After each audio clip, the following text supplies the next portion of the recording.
오늘 임마누엘 찬양대 찬양해 주신 대로 복이 크다, 핍박받는 사람이잖아요, 그죠? 스데반이 그런 사람입니다. 딱 한 번 설교하고 돌아가셨습니다. 그렇게 보면 정말 최고의 설교자의 자질을 갖춘 분인데 딱 한 번 설교하고 죽었다. 이거 너무하지 않은가, 너무 안타깝지 않은가 싶습니다. 신학적으로도 그렇습니다. 디트레이 보네프라는 분 아시죠? 선한 능력으로라는 찬양 우리가 잘 알고 좋아하고 있습니다. 이분이 히틀러의 나치에 저항했다가 2차 대전 끝나던 1945년 봄에 처형당합니다. 만 39세.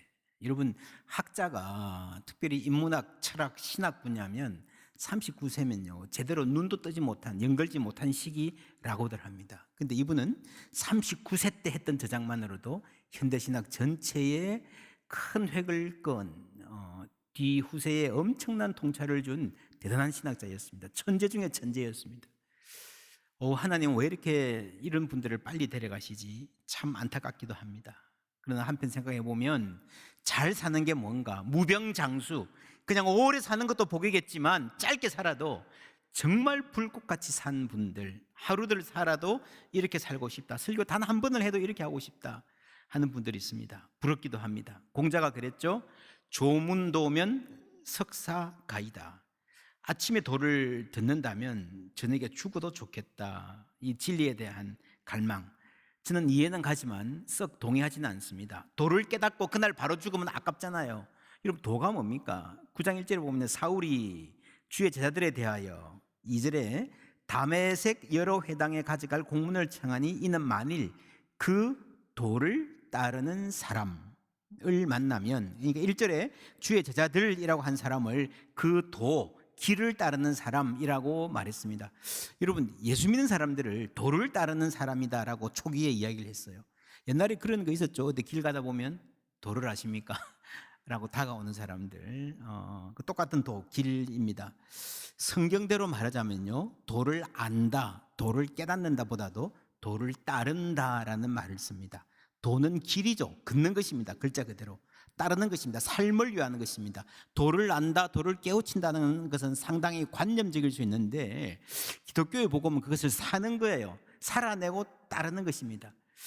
그런 점에서 스데반의 죽음 보면 안타깝긴 하지만, 여러분, 아침에 깨닫고 저녁에 죽기 전에 누군가에게 전해줄 수 있다면, 말해줄 수 있다면 좀 다를 수도 있을 것입니다. 물론 말한다고 다 알아듣지는 못할 것입니다. 다 받아들이지는 않을 수 있습니다. 그래도 내가 깨달은 그 진리 전하고 씨앗으로 심겨질 가능성을 남기고 죽는다면 일말의 희망이 있지 않겠습니까? 그런 점에서 오늘 7장에 나오는 이 사데반의 설교는 굉장히 중요합니다. 사도행전에 많은 설교들이 나오잖아요. 대표적으로 베드로의 설교와 바울의 설교입니다. 두 분 다 훌륭한 설교자고요, 성령 충만한 분들이었습니다. 로마에 있는 바티칸 성 베드로 성당 가면요, 양쪽에, 한쪽에는 베드로, 한쪽에는 바울이 있습니다. 명실상부 교회의 두 대표고요. 사도행전도 그렇습니다. 전반부에는 베드로가 주역이고 후반은 바울을 중심으로 일이 이어져 갑니다. 그런데 그 중간에 스데반의 설교가 있습니다. 그 많은 설교들 중에요, 가장 길게 가장 자세히 기록된 설교가 스데반의 설교입니다. 굉장히 특이하죠. 그리고 특별히 중요합니다. 전했던 상황을 보면요, 6장 12절에 백성의 장로와 서기관들이 충동시켜서 공격합니다. 그때 하는 말인데 15절에 보시면 공회 중에 앉은 사람들이 다 스데반을 주목하여 보니 그 얼굴이 천사의 얼굴과 같더라. 그죠? 얼굴만 봐도 일단 최고의 설교가 될 만한 자격을 갖춘 것 같습니다. 이렇게 시작합니다. 스데반이 이르되 여러분 부형들이여 들으소서. 아브라함 이야기부터 시작합니다. 하란이 있기 전 메소포타미아에 있을 때에 영광의 하나님이 그에게 보여. 여러분, 하나님이 아브라함에게 영광으로 나타나셨는데 그 장소가, 지역이 메소포타미아다, 이방 땅이라는 것에 굉장히 중요한 강조점이 있습니다. 그렇게 아브라함이 하나님을 따라 나섰는데 어떻게 살았나? 5절 함께 읽습니다. 그러나 여기서 발 붙일 만한 땅도 유업으로 주지 아니하시고 다만 이 땅을 아직 자식도 없는 그와 그의 후손에게 소유로 주신다고 약속하셨으며, 발 붙일 만한 땅도 없는 나그네로, 외국인으로, 무일푼으로 살아가는 게 여러분 얼마나 힘들었겠습니까? 여러분, 이 발 붙일 땅도 주지 않으셨다라고 하는 이 말은요, 스데반의 입으로서 말했기 때문에 훨씬 더 의미가 깊습니다. 스데반 자신이 디아스포라 출신이잖아요. 외국에 살다가 고향에 돌아왔습니다. 여러분, 디아스포라로 사는 것 쉬운 일이 아닙니다. 그런데 2000년 전 이 시대, 유대인으로서 이국 땅에서 살아가는 것, 그들 중 상당수가 포로로 잡혀가서 노예로 살았습니다. 스데반도 노예로 태어나서 중간에 어떻게 해방이 되어서 다시 고향으로 돌아왔을 확률이 대단히 높습니다. 여러분, 이국 땅에서 정말 냉대받으며 무시받으며 살다가 고향이라고 돌아왔는데, 고향에서도 나그네, 완전히 내 땅 같지 않은, 저 본래 본토 계속 지키던 사람들에게 차별받는 그런 느낌을 가지고 살아가는 그런 상황이었습니다. 그런데 바로 그런 디아스포라들이 고백한 하나님, 성경을 다시 보니까 아브라함도 디아스포라였습니다. 그 이방 땅에서도 하나님이 영광으로 나타나셨다는 거예요. 여기에 예루살렘에서만 성전이 있기 때문에만 하나님이 보이신 게 아니고 이방 땅에서도 보이셨다는 거죠.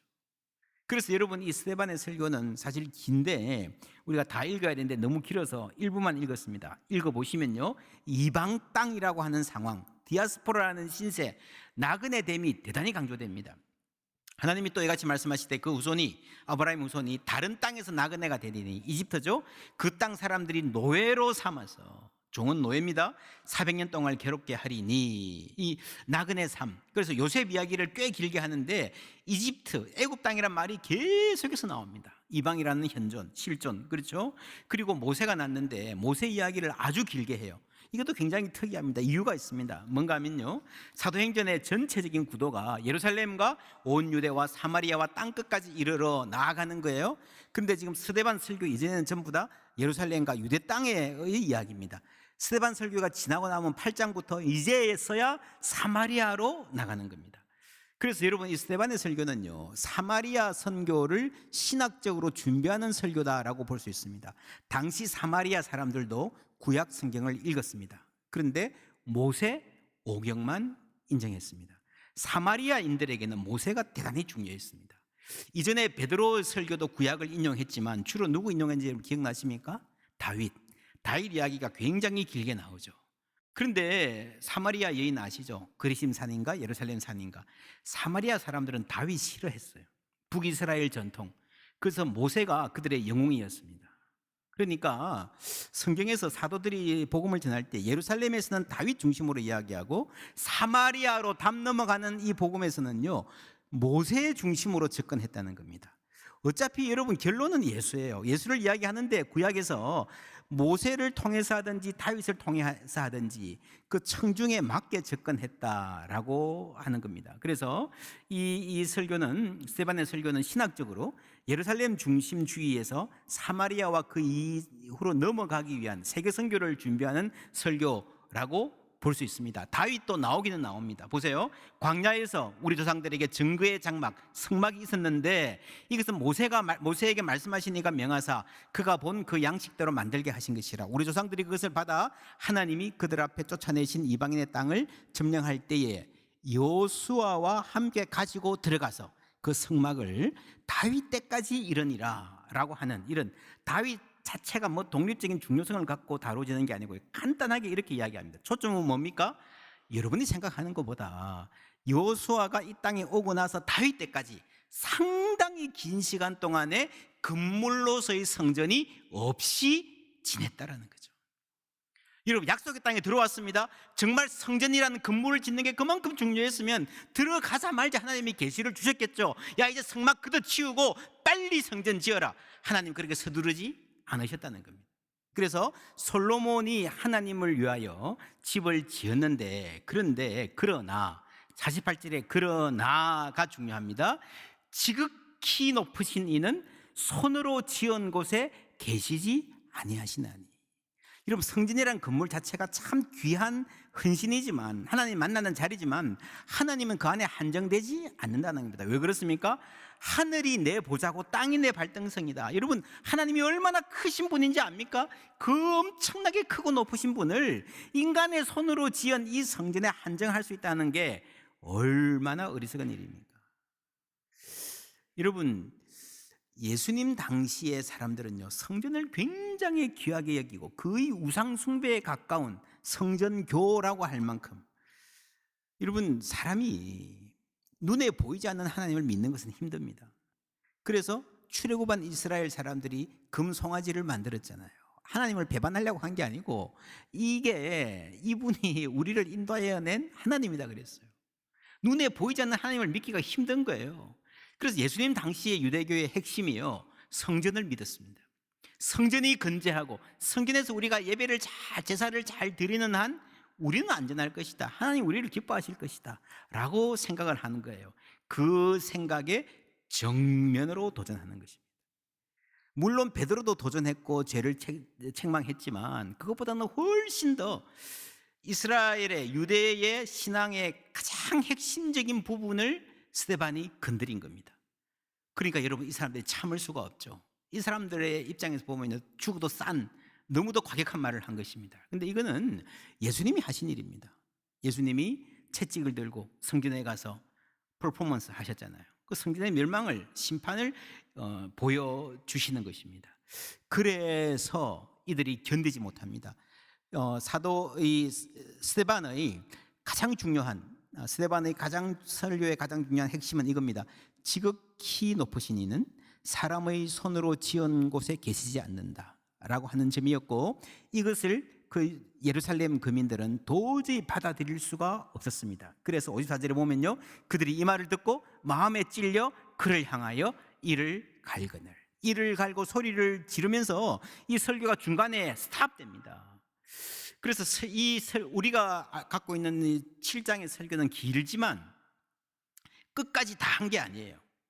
여러분, 사도행전의 모든 설교는요, 죄를 질타하지만 결국에는 예수 믿으라는 초청으로 가는 거예요. 그렇죠? 여러분, 다윗을 이야기하든 모세를 이야기하든 성막 이야기를 길게 한 이유 자체가 뭔가 하면은 결국에는 예수라는 거죠. 여러분이 예수를 믿고 회개받으면, 세례받으면 구원을 주실 것입니다. 아무리 큰 죄인이라도, 아무리 완고한 사람이라도 하나님 받아주실 줄 믿습니다. 이 말을 스데반이 해야 되는 거예요. 그 말로 가려고 하는 도중에 중간에 잘린 겁니다. 사람들이 너무 소리 지르고 격하게 반응했기 때문에. 그래서 스데반은 딱 설교 한 번 하고 죽었다? 정확하게 말하면 그것도 아니에요. 한 번도 끝까지 다 못하고 중간에 하다가 그만두고 죽은 거예요. 스데반이 자신을 죽이는 사람, 죽이려는 사람들 앞에서, 그 중에 사울이라는 주동자급의 사울이라는 청년이 있었잖아요. 이때 저는 상상해 봅니다. 그때 스데반과 사울의 눈빛이 서로 마주치지 않았을까? 서로를 어떤 눈으로 보았을까? 사울은 스데반을 어떤 눈으로 보았을까요? 위험한 사람, 정오, 경멸. 그런데 그 안에 일말의 당혹, 열등감도 있었을 것 같아요. 워낙 강렬하게 설교하니까. 여러분, 확신 있게 여러분 말씀 전하니까 한편으로 저 미친놈 하면서도요, 마음 한쪽에 혹시 하는 마음이 있었을 수도 있었겠습니다. 스데반은 사울을 어떻게 보았을까요? 나를 죽이려 하니까 증오했을까요? 60절 함께 읽습니다. 무릎을 꿇고 크게 불러 이르되 주여 이 죄를 그들에게 돌리지 마옵소서. 이 말을 하고 자니라. 주여 이 죄를 그들에게 돌리지 마옵소서. 생각나는 분이 있죠? 예수님이 십자가에서 하신 말씀과 똑같습니다. 여러분, 어떻게 이게 가능했을까요? 예수님은 예수님이니까 그랬다 치고, 여러분, 죽어가는 사람이 나를 죽이는 사람, 그것도 막 돌 던지고 죽여라 죽여라 혐오를 내뿜는 사람을 위해서 기도하는 게 어떻게 가능했겠습니까? 착해서? 여러분, 얼마나 착해야, 얼마나 인격을 둬야 해야 이렇게 될까요? 이러면 안 됩니다. 이런 복음은요, 착하게 살자는 노력이 아니에요. 교육도 아니에요. 여러분, 잘 가르치면, 알아듣게 설명하면 이렇게 될까요? 그렇지 않습니다. 55절 6절 함께 읽습니다. 스데반이 성령 충만하여 하늘을 우러러 주목하여 하나님의 영광과 및 예수께서 하나님 우편에 서신 것을 보고 말하되 보라 하늘이 열리고 인자가 하나님 우편에 서신 것을 보노라 한대. 아멘. 하늘의 영광을 보았기 때문에 가능한 줄 믿습니다. 이 세상에서 내 영혼이 하늘의 영광 누리로다. 여러분, 에콰도르에서 네이트가 아들에게 우리는 천국 가잖아, 저 사람들은 지금 죽으면 못 가잖아 라고 했을 때에, 내가 지금 죽어도 하나님이 나를 안아주신다는 걸 알 때요, 여러분, 그걸 넘어설 수 있는 겁니다. 나를 향한 예수님의 사랑을 알 때에 우리는 그 사랑 안에서 감사하고 만족할 수 있습니다. 그 중에 돌에 맞아 죽어가면서도 웃을 수 있는 사람들이 있습니다. 초대교회에 이런 사람들이 정말 많았습니다. 나를 죽이라 고래고래 욕하고 고함치는, 돌 던지는 사람들을 위해서 진심으로 기도할 수 있는 거예요. 예수님처럼 죽었잖아요. 어떻게 이게 가능했습니까? 여러분, 예수님처럼 살아야 예수처럼 죽는 것도 가능한 거예요. 그렇지 않습니까? 마지막 순간에 뭐 폼 잡으려고 그렇게 할 수 있겠습니까? 절대 아닙니다. 그죠? 평소에 주님과 동행하고 주님처럼 살았기 때문에 나도 모르게 내가 죽는 그 순간에, 야, 저분이 돌아가시는 거 보니까 예수님이 생각난다 하는 복 누리게 될 줄 믿습니다. 그 사람 스데반이라는 설교 제목을 써놓고요, 제가 이 시가 생각났습니다. 함석헌. 말리길 나서는 날 처자를 내맡기며 맘 놓고 갈 만한 사람, 그 사람을 그대는 가졌는가? 온 세상 다 나를 버려 마음이 외로울 때에도 저 맘이야 하고 믿어지는 그 사람을 그대는 가졌는가? 탔던 배 꺼지는 시간 구명대 서로 사양하며 너만은 제발 살아다오 헐 그 사람을 그대는 가졌는가? 불의의 사형장에서 다 죽여도 너희 세상빛을 위해 저만은 살려두거라 일러줄 그 사람을 그대는 가졌는가? 잊지 못할 이 세상을 놓고 떠나려 할 때에 저 하나 있으니 하며 빙긋이 웃고 눈을 감을 그 사람을 그대는 가졌는가? 온 세상의 찬성보다도 아니하고 가만히 머리 흔들 그 한 얼굴 생각에 알뜰한 유혹을 물리치게 되는 그 사람을 그대는 가졌는가? 우정에 대한 시죠. 우정의 참 우정을 갈망하는 시입니다. 이 우정은요, 그냥 친하니까, 너하고 내가 같은 동문이니까 우리가 남이가 잘해주자 이런 우정이 아니죠. 의로운 길, 대의를 함께하는 우정입니다. 내 목숨보다, 내가 세상을 떠나도 저 사람이 있으니까 나는 웃으며 죽을 수 있다. 여러분, 얼마나 놀라운 사람입니까? 이렇게 죽으면요, 죽어도 복된 사람일 거다. 함석헌 선생에게 그런 갈망이 있었던 것 같습니다. 그런데 사실 이 시는요, 우리의 마음을 따뜻하게 하기보다 우리를 더 쓸쓸하게 만드는 시입니다. 왜냐하면 우리 대부분은 이런 우정에 대한 확신이 없기 때문입니다. 세상 대부분 사람들은요, 뭐 죽음 아니라 조그만 이익 앞에서 바뀌잖아요. 배신하잖아요. 그래서 이 갈망, 이 인간이 꿈꾸는 참 우정, 대의를 내 목숨보다 소중히 여길 만한 신뢰의 어떤 관계에 대한 갈망, 이것이 어떻게 실현될 수 있을까? 저는 스데반과 바울의 관계를 놓고 생각해 봅니다. 잊지 못할 이 세상을 놓고 떠나려 할 때에 저 하나 있으니 하며 빙긋이 웃고 저 사람 때문에 눈을 감을 수 있는 그 사람. 만약에 스데반이 세상을 떠나는 그 순간에 바울의 미래를 알았다면 바로 이런 마음이었을 거예요. 그렇잖아요. 나는 죽어도 바울이 있으니, 바울이 세계를 다니면서 주의 복음을 전하고 생명을 살릴 거라는 것을 알고 있으니 나는 웃고 죽을 수 있다, 그랬을 거예요. 그러나 스데반은 몰랐을 겁니다. 그렇지만 그게 끝이 아니잖아요. 하늘에서 예수님께서 스데반을 환영해 주시고 그 승리 가운데에, 그 영광 가운데에 스데반은 바울이 견고한 복음의 열정의 사람으로 살아가는 것을 분명히 보았을 것입니다. 그리고 바로 이런 웃음, 빙긋이 웃고 바울 때문에 할렐루야, 하나님께 영광 돌렸을 줄 믿습니다. 그래서 여러분, 스데반은 딱 한 번 설교하고 죽었지만, 한 번도 제대로 못 마쳤지만, 그가 전한 설교가 많은 사람들의 삶을 바꾸고 생명을 살렸습니다. 그 중에 청년 사울, 사도가 될 바울도 있었습니다. 여러분, 이 설교를 듣고 당장 바뀌지 않아도요, 괜찮아요. 그 말씀이 사도 바울의 마음에 충격을 주었을 거예요. 대단히 부대꼈을 거예요. 천사와 같은 그 표정을 보고 머리에서 떠나지 않을 수가 없습니다. 바울같이 민감한 사람이. 마지막 죽을 때에도 온 몸에 돌을 맞아 피투성이가 되었는데도 환하게 웃고 있는 그 모습, 그죠? 눈을 들어 하늘을 바라보며 하나님이 바로 내 앞에 있는 것처럼 말하던 그 모습을 어떻게 잊을 수 있겠습니까? 저게 뭐지? 파고드는 물음표, 그 마음의 균열. 여러분 점점 더 커지는 거예요. 어떤 면에서 여러분 담에색으로 달려가는 그 길에도 이 물음표가 점점 커져서 심장 박동이 컸을 거예요. 그 한마디 한마디가 또렷이 살아오는 느낌, 마음에 와서 박히는 그러한 경험.